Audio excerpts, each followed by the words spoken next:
Handsome is right after the Kanye West stuff. We are live. Yeah, we are. Fam, you want to know what the name of this song is? What? It's Mr. Kavanaugh. It's called One Beer. Just one beer, fam. That's all he had. Just one beer, fam. One beer. Oh, that's yeah. Just one beer makes you get in a bar fight, you know. Anyway, I'm honestly sick of this man, but you know, fam. Hashtag. A lot of people are. I can't even say that because they'll shut down our video. So I'm just. They will. Don't even say it. It's not need to say it. We can only win with love, fam. Welcome back to the Convo Couch. I am Pasta Jardula. I'm Fiorella. Oh, and so we have a great show for you today, fam. We have a fun show. We have a fun but serious show. We have a Convo Couch exclusive. Ooh, we have exclusive. And you know how Mr. Pasta liked to tie it into his little fun time. We're going to start the segment off today, the show off with a segment called You've Been Exposed. You've been exposed. Oh, yes, fam. We've exposed somebody. Exposed, we talked to a member of the LA tenants unit the other day with all this Prop 10 stuff going on and the treatment of the landlord versus the tenant, privilege or whatever you call it, or what they can do. Yeah, they can abuse their stretch power the law so and much. Whatnot. You know, it's built more for the not the tenant. It's built more for the owner. And we have a situation where a man by the name of Ray Constantine, he's an artist. Since 1994, he's lived in this place. He's 65 years old. He's been complaining about termites for years, gas issues, molds, only to be ignored by this guy, the owner. He's a professor at Cal Poly. His name is Louis G. Hoyas. And wouldn't you know, fam, he's a friend of Obama. That's right. He's a professor, an architect, a well-to-do guy, a very smart man, graduated from an Ivy League school. Mm-hmm. He's got all the bells and whistles going for him, but that doesn't mean that he's not a bad person. No. I mean, he bought this place, this property for an investment, obviously. Mm-hmm. But, you know, when you take on the responsibility of owning a place and renting it out to the tenants, you have a high responsibility. Yes. I mean, I'm really sick and tired of a lot of rich people not living up to the responsibilities. I live up to my responsibilities as a manager in a restaurant, okay? If you took it half as serious as some of the people in the workforce today, the everyday people, when you own a property and treat your tenants properly, it's a big responsibility. This is someone's living condition. And when you have an elderly, handicapped man, an artist, could we put up one of his pictures? We have a picture. We don't have a picture of him, but I want to just show you a picture. This is some of the work that Ray Constantine done. You know, he's a very peaceful man, a loving man, and yet you make him live in conditions that are just beyond disgusting, fam. And we went to the LA tenants unit, and we then checked the public records, and guess what we have, fam? What? We have some evidence that not only did he let this man, Ray Constantine, live in terrible, horrible conditions, living conditions with termites, gas problems, mold, and we have all the proof, but he also faked the lease, fam. Wow. So he can sell the place, enticing the new buyer to be able to kick the tenant out. In the Fugazi lease, I love to use that word, Fugazi. The Fugazi lease he wrote, he said that no pets were allowed. Now, when Ray Constantine signed a new lease in 2004 or 2005, it stated that he's allowed to have pets. And a lot of people who are mentally handicapped have these pets. Yeah. What do you call them? They're service dogs. Service dogs. Yeah. They're there for the person's anxiety, whatnot, to help them out. And now, after being faced with all these termite problems, these gas problems, living in just terrible, horrible conditions, which we'll go over on the court case, on the lawsuit, and show you evidence to as well, he's also been told that he has to decide between him or his pet, fam. And can you believe you can do that to a man of this man's stature? So what basically happened is this man, this landlord made a fake lease in which he lied and said that the timing was a completely different year, and that in that lease the man had violated having a pet, which in the original lease he actually had the pet and everything was good, and it was known that he had the pet. So in that way he could kick him out and have the right documents to support it. So that's completely illegal. Mm-hmm. Not only is it illegal, it's unethical. Yes. So let's take a look at the You want to show some pictures first? the conditions of how this man is living, because it's disgusting. So now this is the termites right here. Like, now this is feces of a termite. That's termites. termite feces. And you know how it takes a long time for termites to even make any progress like that. So you know this has been going on for years and years. See that last picture over there? He would come out, he would look at his seat, his love seat, and there's all these termite feces coming from the ceilings everywhere. It was just disgusting. It was also by the walkway in his house, like when you first walked in. Now you see this picture over here, fam? Yeah. This picture right here is outside. Look at the damage the termites have done. If he were to walk out there, it was a danger of him falling through. He could fall through, exactly. Just and that's disgusting, fam. just a violation of so many laws, like housing and also health inspection. And then you see the other picture of just more termite feces. So this man went on to say that he was living in conditions where it was psychologically and traumatically affecting him. Yeah, which we will show you. Exactly. Yeah. And then he would wake up and he would feel he would wake up and smack himself because he wouldn't know what the hell was on him. Yeah. And that's psychologically damaging. And fam, in 2013, they had to rebuild the stairs, so they knew that there were termites there. Once again, the landlord, Hoya, just going around doing as little as he can. And wouldn't you know, the property company that he started, Luis Hoya, has been permanently closed since 2018, earlier this year. They were suspended, fam, for misrepresentation and failure to complete work orderly, timely. Its slogan was orchestrating maximum profits. That is the slogan that was on the website. That sweet, fam? So they're literally telling you what their point is. They're telling you that profits over people. Exactly. And the website is no longer there. And they wouldn't be that dumb, I guess. But well, let's walk through this law case. Take a look at this right here. This is all public record. We were able to attend this public record. It says plaintiff expended considerable time and effort complaining to defendants of each of them, okay? And he lived in deplorable living conditions with the subject of the premises. The defendants ignored the plaintiff's repeated complaints to face repeated notice order to comply with the conditions of the LAHCID, okay? After years of termite infestation known by the defendants, termites eventually so overwhelmed that raised wooden ceiling, the termites and their fecal matter infested the subject's premises.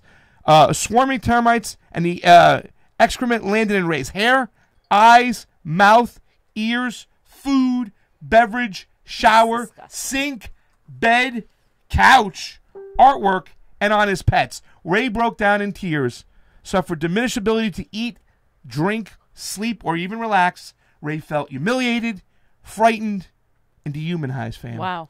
We exposed you. Wow. We exposed you, Mr. Hoya. Dehumanized, because human beings, no living being, first of all, but it's human beings shouldn't live in those conditions. Not only is it something that's gross, it's also a health concern for not just for him, for anyone who interacts in that area. Read this next one, fam. The termite infestation over plaintiff's bathroom was so overwhelming that the termite fecal matter dropped on the plaintiff while in the shower, while brushing his teeth, and while going to the bathroom. The plaintiff even had to frequently wash the bathtub because of the accumulation of fecal matter. During the summer of 2000, Sorry, Mr. Hoya, you've been exposed. Of 2017, the termites dug into the upper ceiling, and fecal matter began to drop on the plaintiff's food, beverages, artwork, pets, mouth, and everything else. Ugh. So, Mr. Hoya, you've been exposed. You've been exposed. We got more stuff, though, fam. That's not just it, right? You know what I'm saying? wow. There's more and more stuff in here. Which number we got up now? Let's get this one up here. All right, and the forged lease. Now we got the forged lease part. We're going to get a little bit more about the lease because this guy lied about it. This is number, I believe we're in the 60s now, 55, whatever. Take a look at this.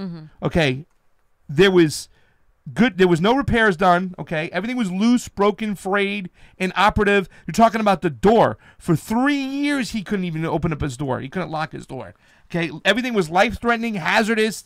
The risk of harm, injury to death to residents of the building, it was just terrible. We also have proof, fam, that another family moved out of the house because they were fearful of their baby being born in these type of conditions. So they just tuck tail and run. And number 60, it says the plaintiff alleges that he has a copy of both the real lease and the forged lease. Okay? by the LA Police Department, they reviewed both leases and concluded that the forged lease was not signed by the plaintiff. Remember, they had all the checks he wrote for rent and everything, and said, no, this is not his signature. This is not his lease. This is a forged lease. And the plaintiff has sent many documents, such as handwritten lease, checks, plaintiffs. He's been exposed again. Mr. Hoya, you've been exposed. You've been exposed. So, now talk about this part right here, though, fam, where the forged lease states that there's no pets allowed. So the forged lease, like I said, stated that there were no pets allowed. The real lease allows for pets. They messed up on his name. They misspelled his name in the forged lease, so it was pretty obvious. And the signature looks like two completely different kinds of signature. So when there was an email that was sent, and the guy Luis said, "Oh yeah, sorry, that was a typing error." Yeah. And so he basically told them like, "Oh, I made a new lease." Yeah. You know, he's dumb. Like, he for faked someone the so lease. smart, he's so dumb. Fam, I wonder if his students at Cal Poly know what this guy is all about, Luis Hoya. Maybe they should write a little article in the newspaper over there, in their school newspaper, because this is the type of guy they got teaching, you know. Of course, an Obama friend. I don't want to rag on Obama, but once again, it's the rich. It's the up versus bottom. They can just do whatever they want to anybody. They let this poor man live in just terrible conditions, okay? And now he got caught with his hand in the cookie jar. He's got a lawsuit coming. Yep. And you know what? And it's not even like the lawsuit is going to repair the psychological damage this man has suffered. It's only going to give him maybe some money to not have to, you know, live in the streets, because rents have been going up. Yeah. Even though, you know, his rent started at around a small amount, and now it's, you know, the typical rent prices here in LA. And so I think it's very little, and this man needs to answer to what he's done. Yeah, he's got to pay a price. If this goes unchecked, if nobody pays a price for doing these things, then it's going to continue to go on. We talk about all the involvement when it comes to Prop 10, repealing Costa-Hawkins, putting in rent control. We have to start, in this country, we have to start protecting workers, which we had a big step today, and we have to start protecting the people, the renters, okay? Not the owners, not the corporations, whatnot. When you rent out a house, if you own a property, you have a big responsibility. And the first responsibility is making sure that your tenants are safe, there's no infestation, and this man lived for years in these conditions. Look at number 150. We're going to put 150 up. I'm going to read this up. It says, plaintiff was unable to lock his door for 3 years, causing him to live in constant fear that he would be burglarized. The defendants initially ignored the plaintiff's request for repairs and instead pursued their own financial gain. So the defendant, Luis Hoyos, is married to a man, and so they're both owners. So that's why it says defendants, because then they co-own this thing. And when the tenant went and said, "Hey, like, I have this problem," what did he say? What do you mean? Which part? When the defendant went and told Luis Hoyos that he had a problem. He said, just call it, what do you call it, exterminator? He said no, he said, like, just put some raid on it. Like, he told him put some raid on it. He spray some raid and whatnot. Just like I totally forgot about that. Just a very, like, I don't care, you know. Yeah. I'm gonna make my money. I'm gonna take what's mine, and I don't care about what you're doing. If you're a landlord, you have to provide certain services. You have to meet work orders. You have to have the livable conditions for the people that are occupying your building. You don't just get to make your money and dip out when you make the money. And yes, Mr. Hoya. Guess what, Mr. Hoya? You've been exposed. You know what I'm saying? And I can't wait till he's affected by this. I can't wait till this information gets to the people at Cal Polytech, because someone with such credentials and such money and such, you know, elitist kind of influence needs to be held accountable. And a lot of these people get away with things because there's no one defending the poor. Yeah. And, you know, when they're lucky to come across people that can defend them or can expose this, is when we make changes. And this is very important right now because of the Proposition 10 that is going to be on the ballot this November. So I really wanted to talk about that. Did you have any more you wanted to show? Well, I just want to talk about 159. First off, I'd like to say, Mr. Hoya, guess what? Yes. Guess what, Mr. Hoya? You've been exposed. I don't think he's watching. But I know they love that stuff. Okay, as a direct prominent result of the defendant's conduct, Okay? The plaintiff has suffered severe emotional distress, anguish, fright, horror, nervous, grief, anxiety, humiliation, sleeplessness, worry, invasion of privacy, and shame. And I just hope that Mr. Hoya has to pay through the nose, okay? This is something that has to stop. This goes on every day. Landlords bullying, striking fear into their tenants, not holding up to their responsibility. Why? Because it takes so much to hold these people accountable. We have to stop this whole momentum and start overturning these things. And guess what? Just to show you really quickly, we have the pest control. You can look at Catch Pest Control when they came in. Look at the whole marking. You see that little diagram down there? That's all the places where there's bugs, everything that's going on. And it even says moderate fungus damage, heavy fungus damage, water damage, excessive moisture. It also talks about evidence of dry wood termites that were noticed in the front entrance of the wood ceiling. Okay? Now, I've lived in a situation, fam, when you have cockroaches, and my landlord didn't want to fix it. All right? For 2 months, I lived in anguish. It's terrible. It's disgusting. This man had to walk home when he came home every day. He had to see it. As soon as he fucking walked in, the termites were there. This shit has been going on. At the very least, he's known since 2013 about this when he was forced to repair the whole stairs. And you know that there's termites everywhere. It's disgusting. And I really wish that Mr. Hoya has to pay through the nose. All right? I hope so. And you want to know who he is? Let's give you a little bit more about who he is. He was recently appointed by President Obama to the Advisory Council on Historic Preservation. Yeah, I'm telling you what he's preserving. A body that advises Congress and the President on matters of pertaining to the preservation of historical resources on a national scale. Okay? In addition, Mr. Hoyas is a member of the National Park System Advisory Board's Landmark Committee. I hope they take him off all these boards. I hope that he gets fired from his job. I hope they don't ever let him buy another piece of property for investment ever again and let it rent it out to anybody. Or they never let him own a property management ever. He's abused his privilege. And guess what, Mr. Hoya? You've been exposed. You have been exposed. And we exposed you right here on the Convo couch. Yeah. I mean, Sorry for going off, fam. No, this should go absolutely public. Share this information. Share his name. We need to get him to hold accountable because a lot of these people, the worst thing they fear is shame. The worst thing they fear is, being accosted at when they're having dinner because they don't have to answer to anyone their whole life. And when they finally do is when I think they start actually paying attention. So this is exactly why Prop 10 and policies like Prop 10 are important because they're so vital to advancing progressive issues like protecting tenants from abusive landlords. So Proposition 10, as you all know, has been going on. A lot of us have posted our profile pictures, changed it to Project X. Project X is about Proposition 10. Yes on 10. You might have seen this in California. So Prop 10 will be on the ballot this November. What does it do? So unlike the ads that you'll see on TV, because these people have a lot of money, these investors and these real estate moguls paid by millionaires and billionaires who are against Prop 10 won't increase your rent. It's not going to hurt the economy. This is what they tell you it's going to do. That's actually not the truth. Prop 10 is the Affordable Housing Act. It's going to be a ballot measure, and it's basically an attempt to restore the rights back into the local communities and set a limit of rent increases on the landlords. So that way, when someone moves out, these landlords can't just increase the rent by however much they want. And in that way, make it impossible for new tenants coming in to afford rents. It also means that they can't just go and increase the rent by $500 and whenever they want and then leave someone out in the cold. However, this isn't something that is going to be like enforced. They have the option of doing it. But what we find is when rent control happens, a lot of cities do it because it actually helps them.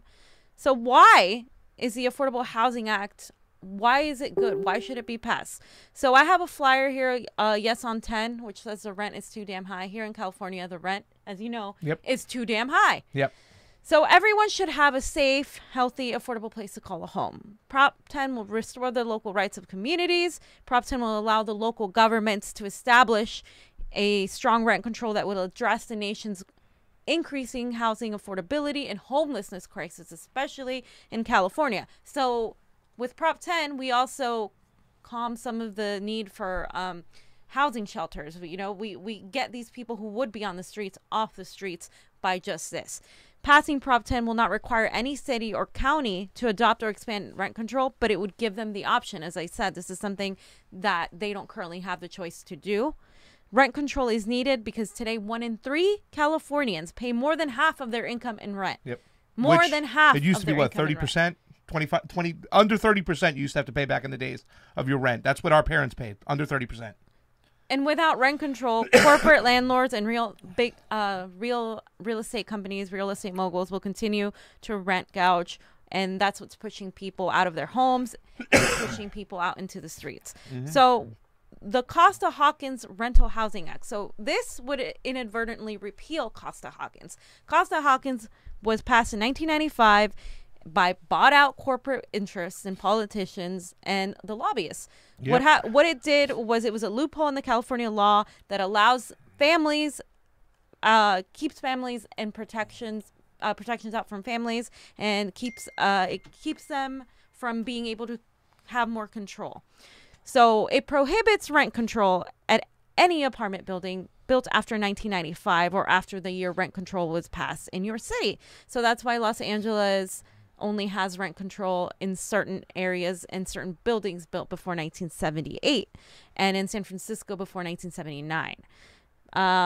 The Costa-Hawkins Act prohibits rent control in any single family unit or condo. It also eliminates vacancy control, which means landlords can go and raise the price of a unit to any amount after the rent control tenant moves out. So this is exactly what happens. I'm a first-time home buyer, and I go and I want to buy a home or I want to rent an apartment. What happens is an investor comes and pays cash for these lower wage homes, even the cheapest ones. They pay cash, they take them out, and they accept the offer because sometimes they'll even pay more and it'll be cash. So then these first-time home buyers and these would-be young people that are buying homes or that are trying to find an apartment to rent are left out because these investors come in, and this is a cycle that keeps going and going and going, and it's getting harder and harder to find apartments that are affordable, which in turn causes Airbnbs to kind of pop up as affordability,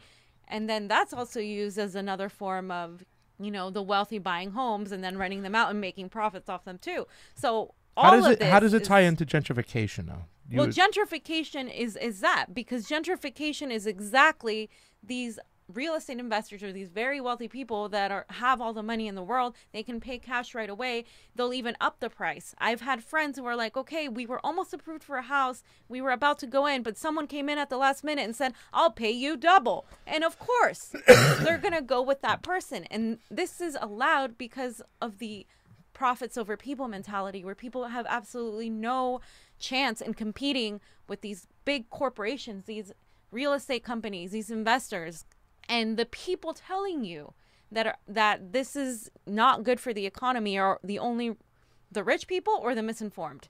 So let me tell you a little bit about this. I already went on how this decreases homelessness, how it's going to fight displacement, how it's going to lower the rent. It's going to curb corporate greed. But I wanted to talk about who is opposing. Yeah, we got some people behind it, don't we, fam? Let's meet the billionaires manipulating the housing market. Oh.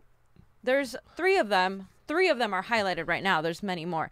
George Marcus is an Essex Property Trust founder. His net worth is $1 billion, and he spent $2,408,100 in ads and propaganda against Proposition 10.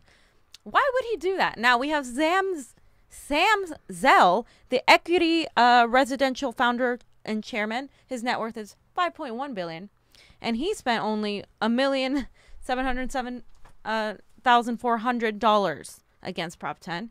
And the last guy we have, Stephen Schwartzman. Stephen Schwartzman is Blackstone chairman and CEO. Blackstone is involved in a lot. You've heard that name before. You have.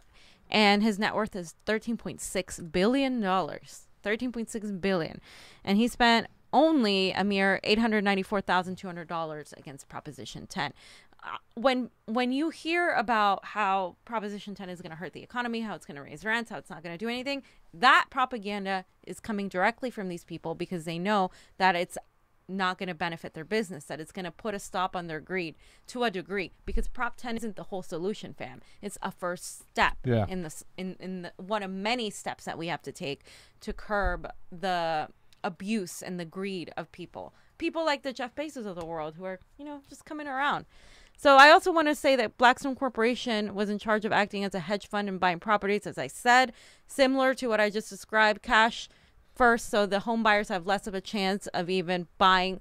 This in turn drives the prices up and decreases the number of people able to buy homes, which is why the millennial generation, my generation, is one of the very the last generations that can't really afford to buy homes.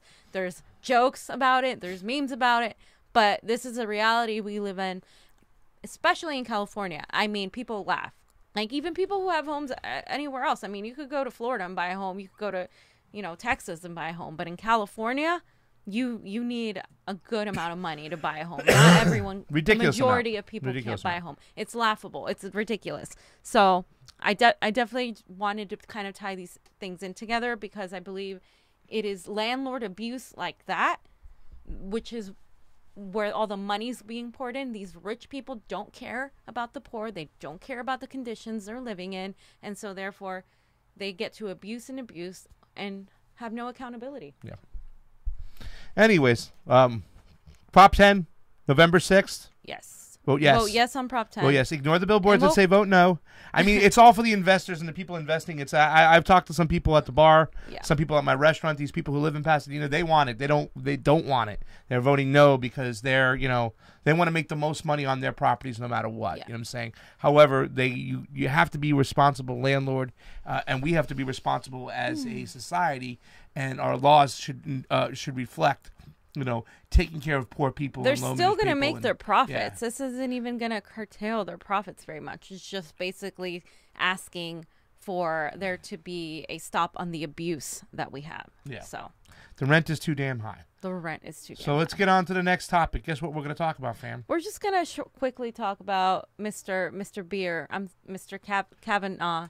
Because it's really interesting. He stepped down from a position at Harvard Law. The teaching position that he had. But behind the scenes, we've been told that he actually didn't step down. He was actually fired, but they gave him the option of saying he was going to step down. So that's just one option of it. But the thing is that I'm disgusted by, fam, is that he got people to raise him over $500,000 in a GoFundMe, fam. Well, what does that say? What does that say? I mean, really, to tell you the truth, I know a lot of people were disgusted by it. I saw a lot of progressives posting about it. Like, look at this shit. But it says several things. But to me, it's like, whoa, like, this guy's really got a lot of people. It's become political football, and it seems like they're drawing the line. You're either with them or you're against them. The payback from the Clinton eras, all that stuff is starting to really show. And a lot of people are playing political football with this fam. And I've told you this from the get-go that I never wanted to watch a lot of this stuff because I thought for sure he was going to be confirmed no matter what. And there's other reasons behind it. But can I also say something else, fam? I changed my tune this morning when I woke up and I saw the Bezos having the $15 an hour or whatnot, the public pressure put on Bernie and the progressives and everybody in that movement to actually make him make that move. So I have a new respect for public opinion being able to force and change things. And I think right now we're seeing the waves and the tide coming, and maybe we're making the Kavanaugh confirmation so toxic that they're going to start moving away from him, and maybe they won't confirm him. Right. I never thought that at all until this morning. No, I believe there's a medium. I believe there's a medium to that, and I think women in general are just fed up. And this isn't about just Kavanaugh. I mean, I can't be a hypocrite, and we're going to show you what happened when Bill Clinton was the one in Kavanaugh's position, and a lot of the Democrats are hypocrites, okay? Totally. And so now the Republicans have this ammo at them.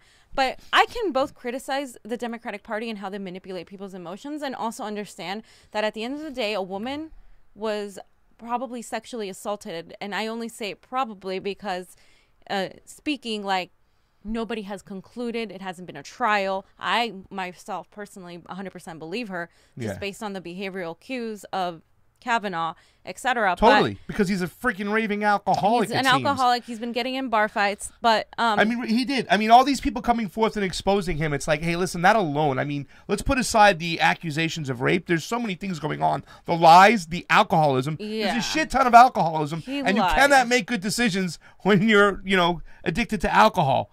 I'm just not going to put you there. But fam, you want to talk more? I'm sorry for stepping over you talked about the political football. Well, don't you want to talk about some of these lies? Because these things are funny. Yeah, and I do want to mention millions of people are on the streets. Okay, people are living on the streets. People can't afford to pay their rent. People are dying because they can't afford to go to the hospital. And yet we are doing fundraisers for Kavanaugh. He's not the first celebrity I've seen someone do fundraisers. Someone did a fundraiser for Kylie Jenner. Yeah. I'm just like baffled. Why don't you do fundraisers? Did they get the for people who 500,000? need it? I don't know yet. I don't know. It's a guy from North Carolina that did it for his family. So that's it's over, right? Look at that up. Oh my Lord, 518,000. Yeah. He wants 550,000, right? So they're getting close to their goal, fam. Yeah, they are, and they're probably going to family. reach for his family. Which, by the way, he has a membership to a country club that's like $96,000. He's just going to spend that money on beer, fam. That's Eric Zachary has a question. Get some good beer. Wait, Eric Zachary has a question. I want to point IPA. out two things. Tony Porter said it's a publicity stunt by Bezos, like it was a publicity stunt by Nike. Just want to point that out before we go on. But Eric Zachary has a question for you. What? He says, do you like beer, fam? I'm not. I like beer, fam. You like it's beer? Okay. It's not, it's not. I love beer, but I'm taking a little time off. It's been like 100 days, but yeah. Beer is great, but you know what? I'm not running. I'm more of a wine Supreme- drinker Yes, myself. Yes, she is. So the Okay. 550,000, he's going to get some really good beer, fam. Go ahead. Yeah, okay. So here's a few things he's lied about. He's lied about the term BAUF, which refers to anal intercourse, and he said flatulence. He also lied about the Devil's Triangle, which is actually two different kinds of sexual acts involving either a threesome or intercourse. He lied about several times of his classmates calling him out. He lied about his age while he was drinking under the influence. He said he was 18, or that the drinking age was 18 then, but he was actually not 18. He lied about the going out on a date with a purported class slut. He lied about the Renata alumnus. That was a reference he made. She was really hurt by it. Her name is Renata. She made a testimony saying she was hurt by it, but that she forgave him. He lied about the Beach Week Ralph Club, which refers to vomiting from drinking at a traditional beach week. I know a lot of this because when I was in college, there's so many frat parties, and a lot of these fraternities got shut down because of things like this. Yeah. Whoa, there he is, fam. Look at that, man. He's drinking a beer over there. Can you see him there making decisions? I mean, this guy is just a clown. And even before Fort's testimony, even before everything he told about the witnesses not lying and not supporting her, that's not true. They simply did not support his claims, but they supported the brief statements that Ford made. They simply said that they didn't remember, because you got to think this is 36 years ago. Like, I don't even remember, like, 2 weeks ago. Like, I'm just, trying to be on both ends. Like, it's going to be very hard to prove anything. He also lied about the fight. He was in a fight. He never exposed the fight he was in when he went to the UB40 concert. He threw a drink at a guy, like his ice and whatnot. That was a good concert, fam. I would have liked to Well, know that. that song was Red, Red Wine, fam. Yeah. I know you love that concert and whatnot. But this guy has lied all over the board. I mean, it's just... Yeah. And you know what? Not for nothing, once again... And I know somebody kind of put out, like, men, it's okay for men to cry and whatnot. I understand Absolutely. that. But this is a Supreme Court justice seat you're going for, whatnot. No. It's not about him crying. It's about him being emotionally belligerent and getting defensive like that. That tells you that we can't have someone like that sitting as a judge. And we can't have someone that lies. He said he lied about not remembering what happened. 6 weeks after the incident, around mid-August in 1982, Ford reported seeing the judge at the Potomac Safeway in River Road, near where they lived. Local newspapers have confirmed that the judge worked there at the time. Ford said, no one has refuted her testimony that Judge was nervous. Judge is the friend that was in the room when she said that he was assaulting her. So just in case you didn't know, Judge was nervous and had turned white when they saw her. The committee is refusing to interview or depose or subpoena Judge right now. So He's lied about many things. He's lied when he said he was open to the investigation, fam. Because if you're innocent, let them investigate. Even if they find something, you know that you're innocent of this act. Let them investigate. He is not and actively is participating and blocking the testimony of Mark Judge and any other participant. But this once again too, you know, the FBI thing about, you know what I'm saying, when we all know that what Biden did, you know, he sat there and announced about the FBI's, you know, when the Republicans and, you know, they wanted an FBI investigation. It's like the FBI investigation means nothing. It doesn't come to conclusions. And it's like part of the political football. And at the same time, when he made that little theater statement, he also blocked 3 women from coming to testify to corroborate Anita Hill's story. So he played political football for his chummy chums on the Republican side, so we never know what the truth about the Anita Hill situation, you know? And that the same thing is going to happen with this, because the FBI isn't really going to go probe deep, because the Republicans aren't wanting that to happen. Well, also one of his roommates in college said the FBI never investigated him in the first place anyways. So they weren't looking for the truth on anything, you know what I'm saying? They just ignored, you know, his roommate in college, one of his roommates in college. Yeah, the one that was supposedly... how are you going to get anybody confirmed for a Supreme Court seat if you don't know exactly what they were doing all the time? Especially his roommate in college. He's going to tell you everything you need to know. Well, you're a raving alcoholic over here. I mean, it's just these allegations should be taken seriously. And again, it's a job interview, and I just think a lot of people are putting their bipartisanship in it. Unfortunately, it comes as a consequence of previous situations with the Democrats that they did the whole same thing. Yeah. So we have new footage or new information that the Rachel Mitchell, who was hired to be the prosecutor, if you see her memo, and we have some of her memo here, you'll see that the whole thing was about Christine Ford. It wasn't really about Kavanaugh. It was Ford that was being vetted, not Kavanaugh. And I have this tweet here from Jeff Yang. Rachel Mitchell's report confirms that as far as the GOP is concerned, Christine Ford was on trial. The memo contains not a single word on Kavanaugh's testimony and its vast array of inconsistencies and outright lies. This is reprehensible because she's not the one that's going for a job interview. She's just simply making a statement. It is Kavanaugh that's actually going to be determine whether he's going to be fit for court or not. But the entire memo was all about her. Dr. Ford has not offered a consistent account of when the alleged assault happened. Dr. Ford has struggled to identify Judge Kavanaugh as the assailant by name, which she didn't give anyone a name because as a sexual assault victim, you don't want to. For a long time. This is actually common behavior with people who have been sexually assaulted. And you can go talk to any person that deals with people who are sexually assaulted and know that that doesn't mean anything. But this whole rhetoric is just her. When she's speaking with her husband, Dr. Ford changed her description. Dr. Ford has no memory of key details of the night in question. She does not remember what house. Dr. Ford's account of the alleged assault has not... I mean, I don't see anything about Kavanaugh in this whole thing.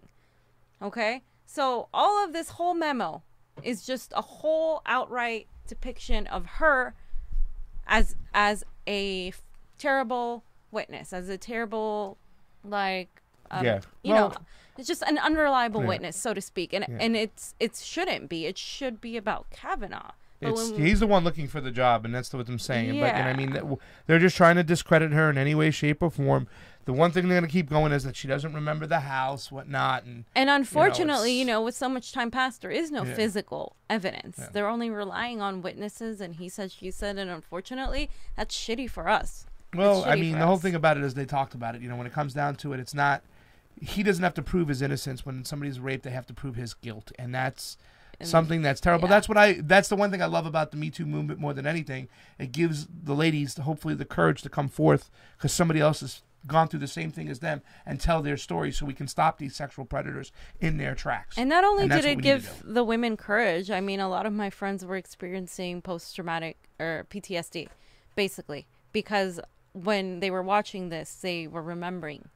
They were feeling things, and a lot of women online were like, dude, I can't even watch this. This is hard. This is reminding me, et cetera, et cetera. So I think women have a different perspective on it, but also men who have been on that side. And it's even more, it's even more difficult sometimes to speak about it as a man. So. But once again, the political football, Exactly. Here comes the political football. See, this is the reason why. And I didn't understand this at the time. When Bill Clinton went through all that stuff, I was like, come on. He's the leader of the free world. He had a little sexual act consensually with this girl and stuff. But no, you got a 53-year-old man or a 55-year-old man and a 22-year-old woman in the workplace. That boss would get fired and might not even work in that industry ever again if that word got out. And there were numerous amounts. Now, let's just listen to Maxine Waters here. Back in the day. Sister Maxine, back in 1998.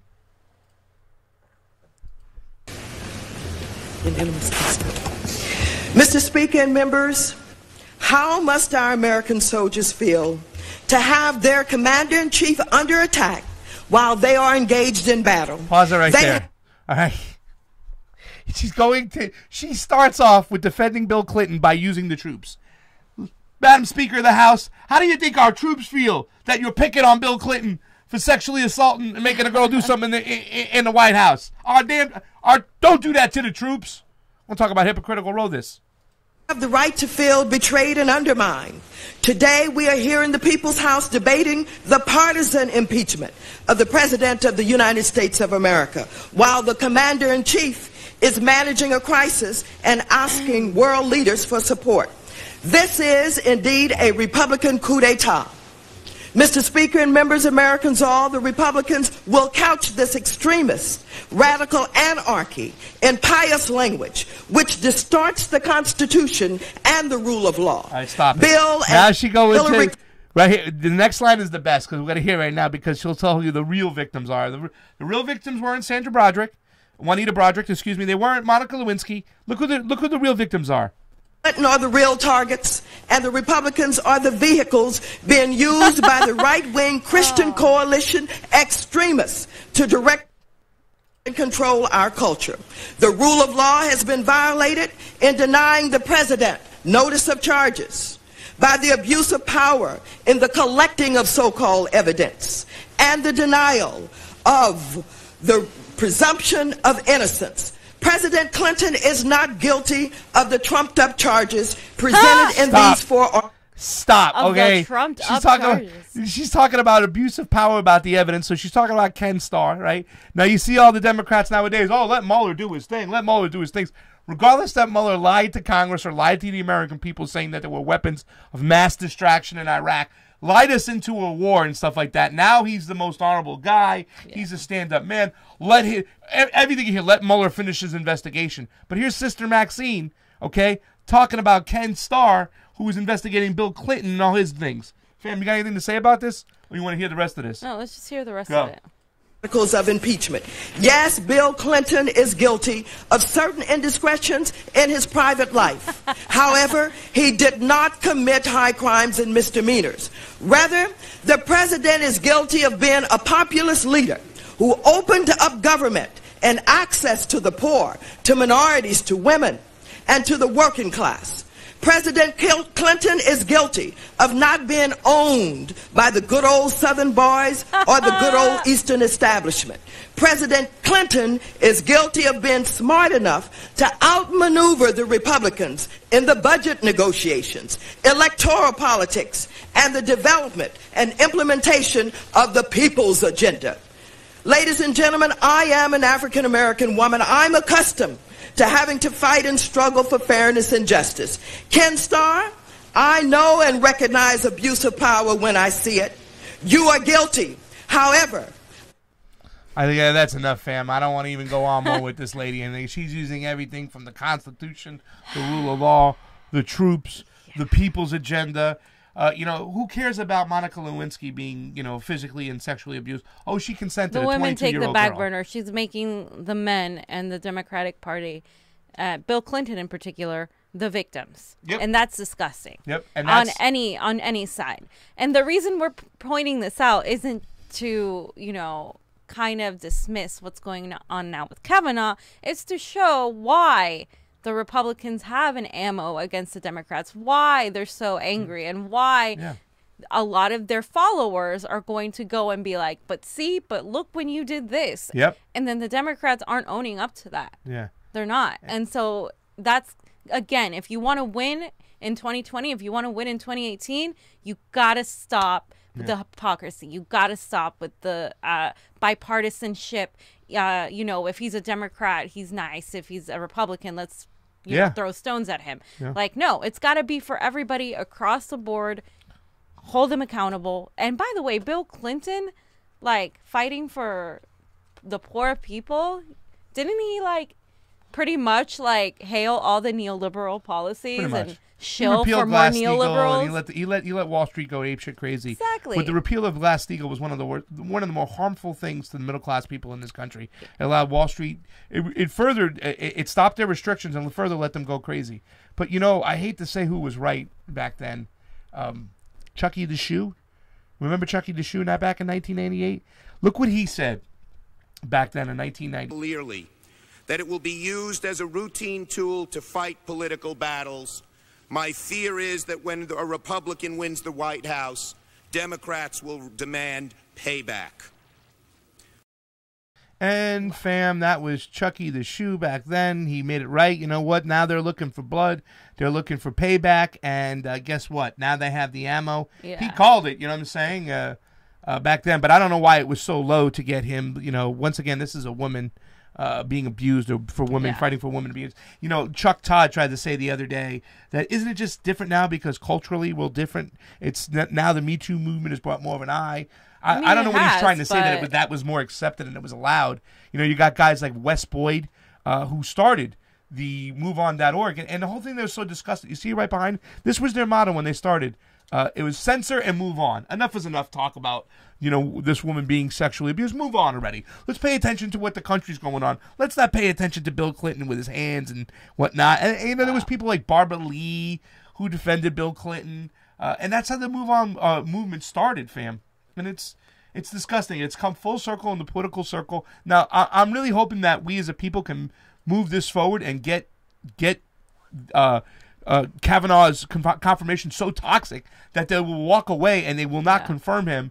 The midterms come around with some hope. We swing the Senate, we swing the House, and we delay it more, and we get a different type of person in there. But to be honest with you, fam, you know, as long as Donald Trump is the president, you know, presidents-elect, the Supreme Court nominees, it's going to be tough no matter what. We're not going to like anybody who's put up there, fam. No, we're not going to like any of them. I mean, that doesn't mean, you know, we let him get there. But yeah, we're not going to like anybody.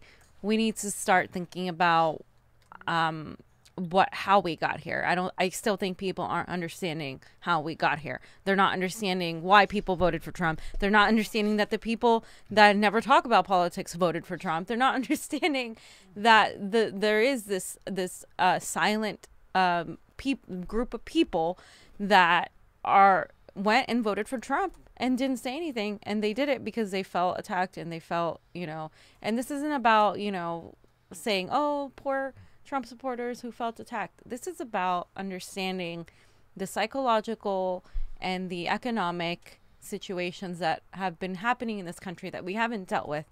The neoliberal policies that came and pushed people away, made people feel like they didn't matter. Yep. The Hillary Clinton's not going to Michigan, not going into Wisconsin and the Midwest and actually doing what she should have done, which is campaign and talk to the working people. Yeah. Holding extremely expensive fundraisers with George Clooney right there in Studio City, where only the wealthy could go. And they still are doing the same thing. Yeah. And we're going to talk on the next show on how Democrats who win with neoliberalism aren't going to win in the long run. Like, we're not going to really win with neoliberalism. We're not going to win with these conditions candidates. for more Trumps to come into power. We're next setting up the time, environment where they can thrive. They can thrive. We can get a more competent Trump. And I want to just say, Eric Zachary said, whoa, let's not bash Barbara Lee. She's the most anti-war congressperson ever. She is. She was the only one who voted against the Patriot Act. I just did not like her on the situation when it came to that. But let's not also forget, fam, why they want Kavanaugh confirmed very quickly. Okay. This is the most important thing you must read, and it says right here. On next month's SCOTUS docket is Gamble versus the U.S., okay? Yes. And what this is about is what this rush is about is, yes, they want to overturn Roe. Yes, they want him and us to drag us back into the Stone Age, but they need him seated for the October rule, okay, for this specific case. It states the separate sovereignty exception to the double jeopardy rule. In other words, if he pardons somebody federally, okay, the states can no longer come back and sue him or go after him for anything criminally. Wow. So he can pardon anybody he wants on the federal level for anything, and then state-wise, double jeopardy, they can't come back and get him, okay? And that's why they want him seated for this. It's a political move. Political football is being played all over the place. Yeah. And right in front of our very eyes. Yeah. And this is right here. We're not looking at the, it says right here, we're all looking at the shiny coin and not seeing the bigger picture.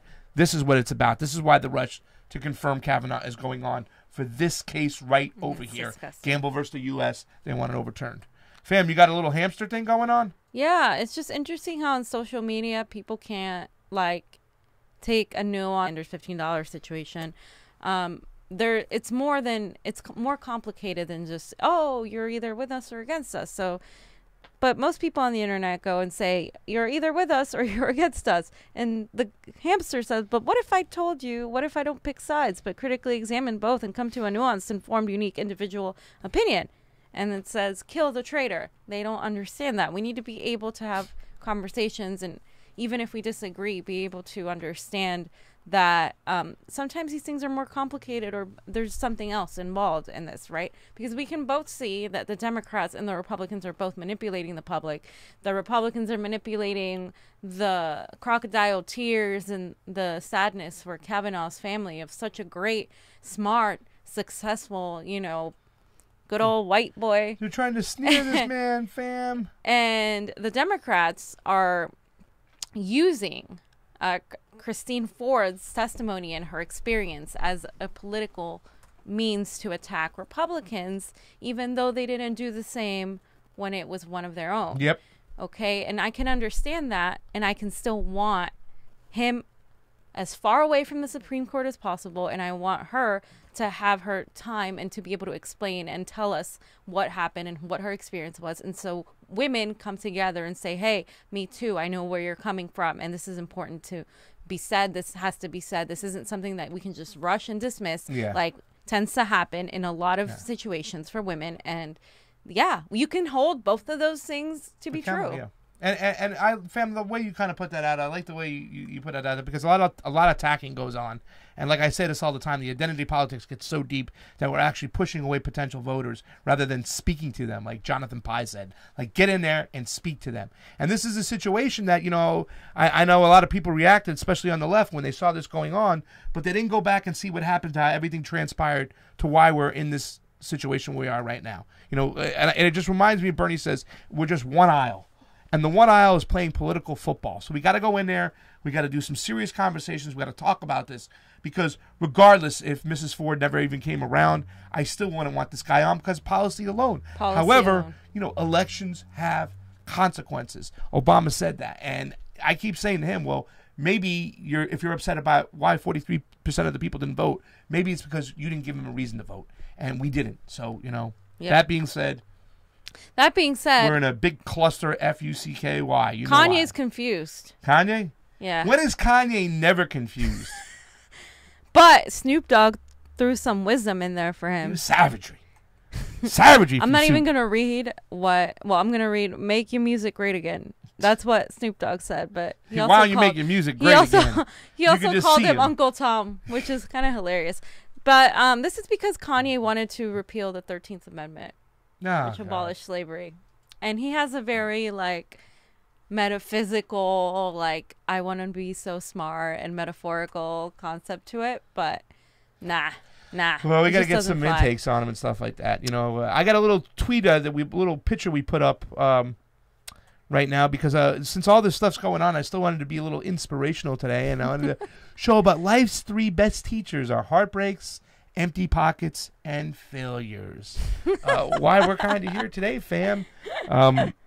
So, I mean, I just want to say, show some love out there. I know you're through the struggle. If you're having a hard time today, remember, these are the best teachers and stuff. You go through these things, you fall, but you get back up and you keep walking on. That's right, fam. Fam, can we get some little... We got that music going and stuff like that. Oh, wait. I have an announcement. For the event? We have some announcements. Oh, yes. Go ahead. You had an announcement, too. Well, we have an event coming with Our Revolution SoCal OC. They're doing Our Voice, Our Vote, Nuestra Voz, Nuestro Voto. It's also in Spanish as well. It's going to be Sunday, October 21st from 2 to 5. There's going to be a fair, food, prizes, parking, which is important in South California. And it's like, just, we're going to be discussing Proposition 10. We're going to be discussing public banking. We're going to be discussing, I'm sorry, not public banking, Proposition 10 and minimum wage in Anaheim. So there's going to be many other speakers that are going to be talking about things in Orange County. And a lot of these things in Orange County do bleed into Los Angeles, which is why Prop 10 is one of the things that they're going to be discussing. And I will be moderating. So I'm going to be talking more about that as time goes by. Okay. So in closing the show, we'd like to send a little special shout out to our boy, Kit Cabello of Hardlands Media, okay? They're moving on up, you know? Kit Cabello is going to look for a studio right now. Yes. Because he wants to do things his way. He wants to be the McDonald's. So he's currently out there shopping for a studio. We just want to send some love. He'll have the GoFundMe page out there soon. You can go to his Instagram if you like, Kit Cabello, Hardlands Media. We wish you all the best of the luck. We want you to thank you and say support independent media out there. Please do. And go to www.harlandsmedia.com as well if you'd like. All right, guys. Thanks for watching. This has been the Convo, guys. Such information. Moving on up there, Kit Cabello. What you know about the Jeffersons? Why are you playing the Jeffersons?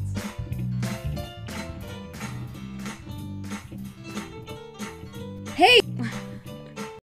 Independent Media, please like, share, and subscribe below. Yeah, we have a Facebook, a Twitter, a YouTube, and coming soon, fam, we're going to be on Roku. Take it easy, fam.